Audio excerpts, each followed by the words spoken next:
Demonstrations continue today across the country after the Supreme Court's decision to overturn Roe v. Wade, removing, of course, constitutional protections for abortion and allowing states to decide. Well, here's a look outside the State House where a small group gathered today in protest as South Carolina joins other states preparing to restrict the procedure.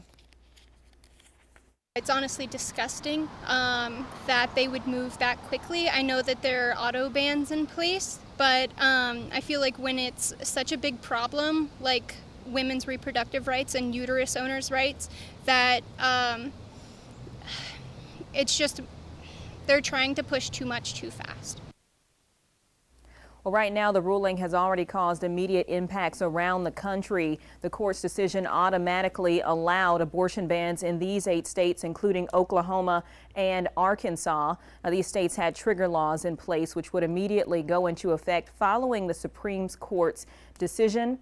Also, as demonstrations continue, some governors are doubling down on both pro and anti-abortion legislation. This is a turning point for our nation. Since Roe v. Wade was decided, the states that desired to protect unborn life have been prohibited from doing so. We will not aid, we will not abet in their efforts to be punitive, to fine, and create fear for those that seek that support. We are proud to provide it. This is a sad day for the country, in my view. President Biden is directing the Department of Justice to protect women if they seek an abortion out of state, as well as directing the Department of Health and Human Services to expand access to FDA-approved medications used to terminate an early pregnancy. This comes as 26 states are likely to restrict or ban abortions. Now, back here at home, abortions are currently banned after 20 weeks of pregnancy, but that will likely change soon.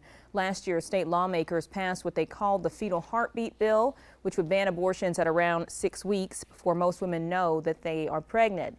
Well, that law was put on hold by federal court pending the Supreme Court's decision. Yesterday, the state attorney general's office filed a motion with the Fourth Circuit to lift the stay, allowing the 6-week law to take effect. Well, Governor McMaster also responding to the High Court's decision, saying in a tweet yesterday that the ruling was a resounding victory for the Constitution and for those who have worked for so many years to protect the lives of the most vulnerable. McMaster's Democratic opponent for governor, Joe Cunningham, also speaking out yesterday.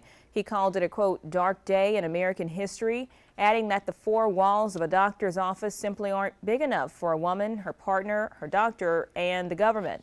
But he says the government has decided to force themselves in anyway. Well, there will be much more on the Supreme Court's decision next on the CBS Weekend News. You can also find the latest on the ruling on our website, WLTX.com.